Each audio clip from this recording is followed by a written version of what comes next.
Learn how to troubleshoot blue screen errors on the ASUS Laptop 15 with easy to follow Windows repair techniques. This tutorial helps resolve common crash issues quickly.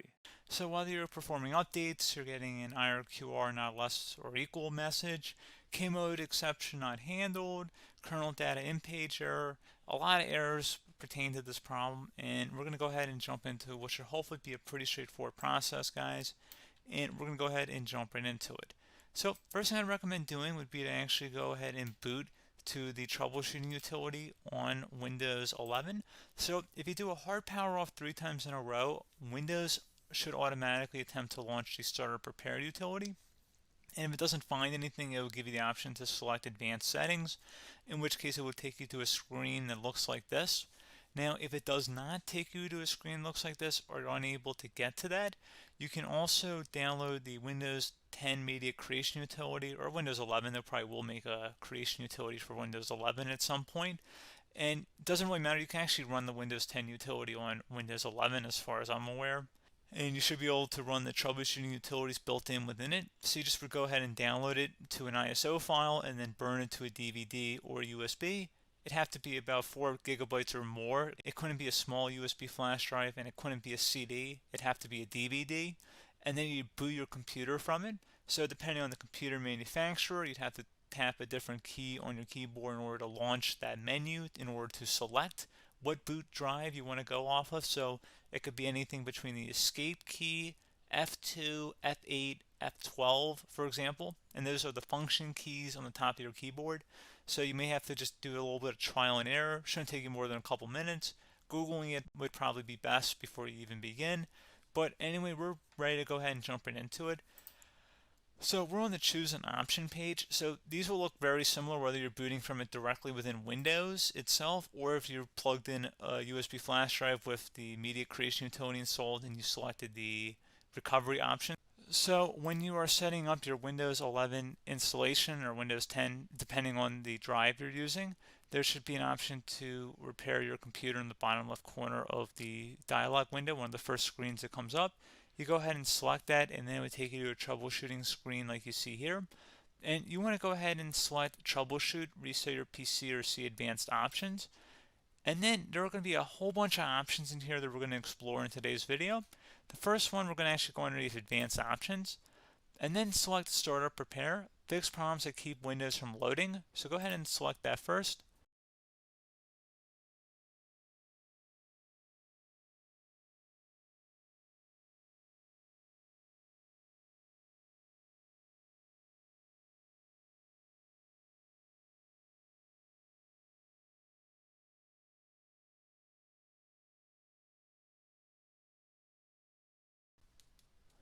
Okay, so you can see it could not repair our PC.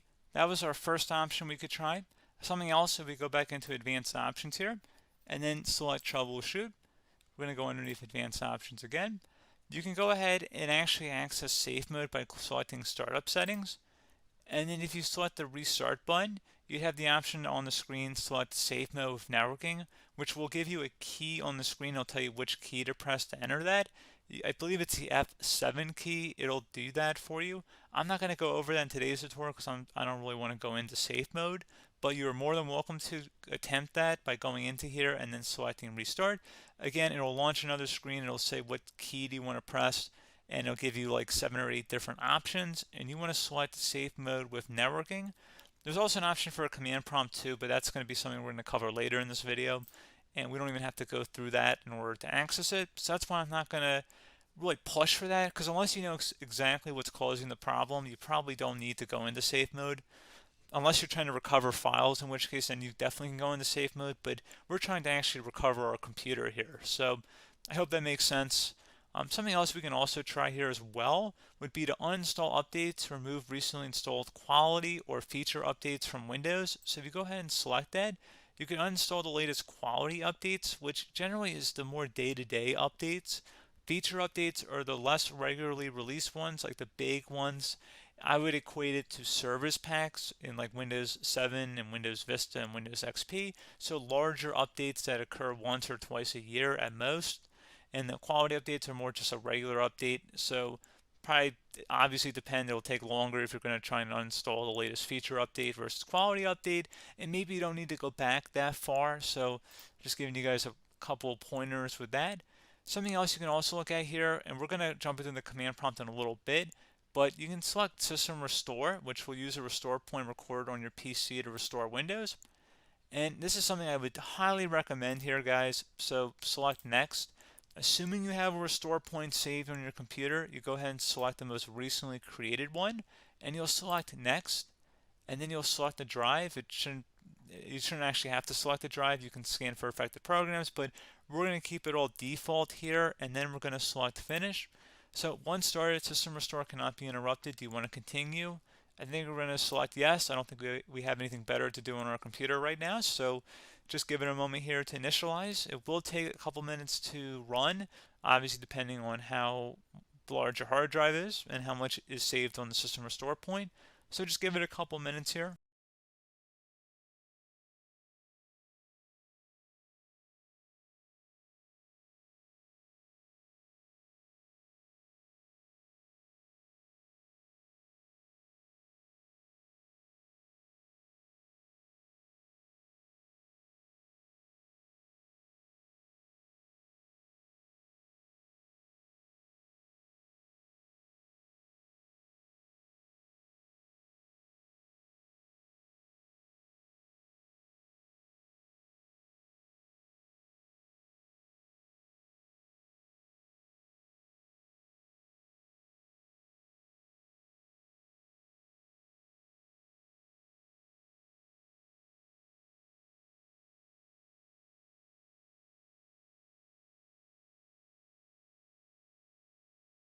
Okay, so you can see system restore completed successfully.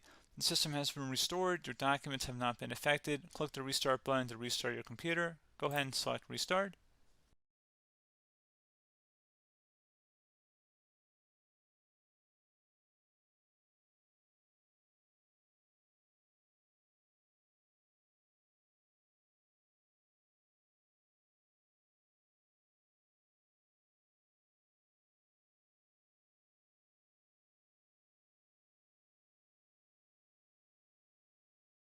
Okay, so you can see the system has been restored successfully.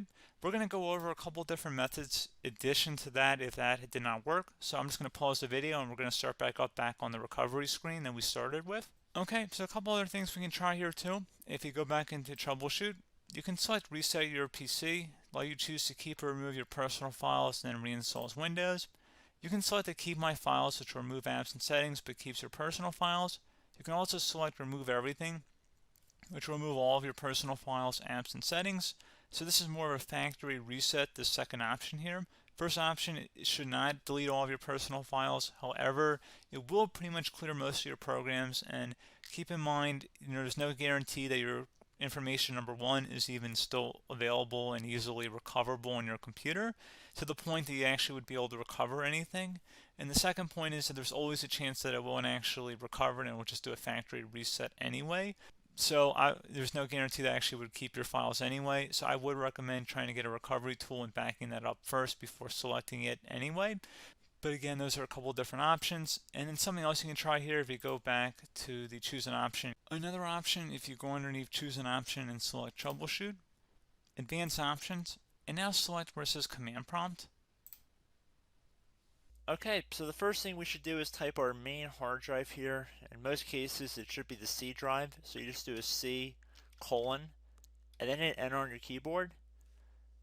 So once you're underneath the C drive, we're going to type in dir and then hit enter on your keyboard. It should have program files, users, and Windows all in there. That's how you know you're in the right directory.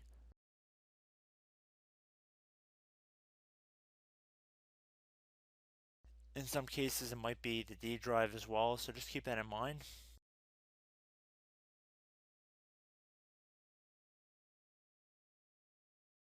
Next thing we're going to do is type in cd space / Windows / system 32 / config, and then you're going to hit enter on your keyboard.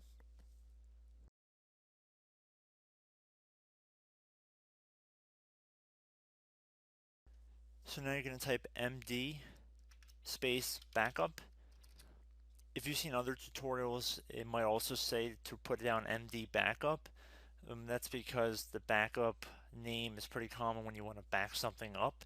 So you can name this whatever you want, doesn't have to be backup. So if you've already made a backup folder in the past, you could do backup 1, for example. So once you're done setting the name you want the backup to be called, hit enter on your keyboard again.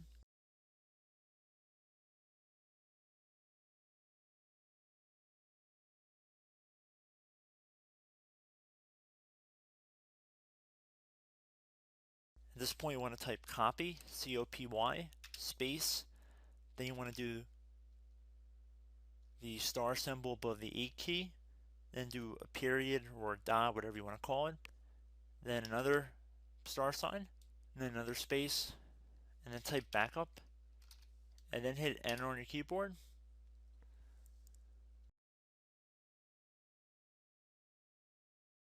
Now you want to type CD reg back, REGBACK, and then hit enter on your keyboard.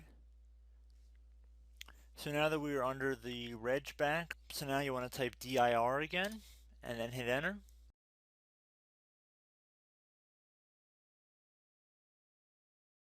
So now at this point we're going to type copy again. So copy, space, star sign,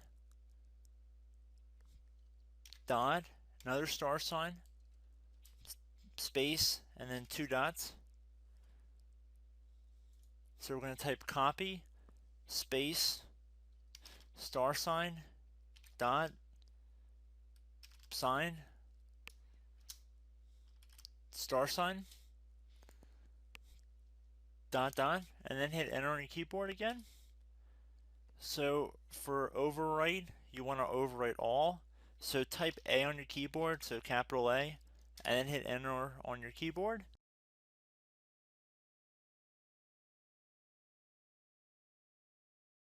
So at this point, you should be good to go. You can close out of the command prompt window. And if you accidentally continue to Windows 10, you should be all set. So I hope one of these 3 or 4 different methods we went through in this tutorial helped you guys out. Again, I'm not sure if you guys heard me earlier, but try to go back into your safe mode if possible and uninstall any programs you know might be conflicting with the Windows startup if you can get into safe mode. So just keep that in mind. Something very simple like that could be blocking up everything. So again, I hope this tutorial helped you guys out, and I will catch you in the next tutorial. Goodbye.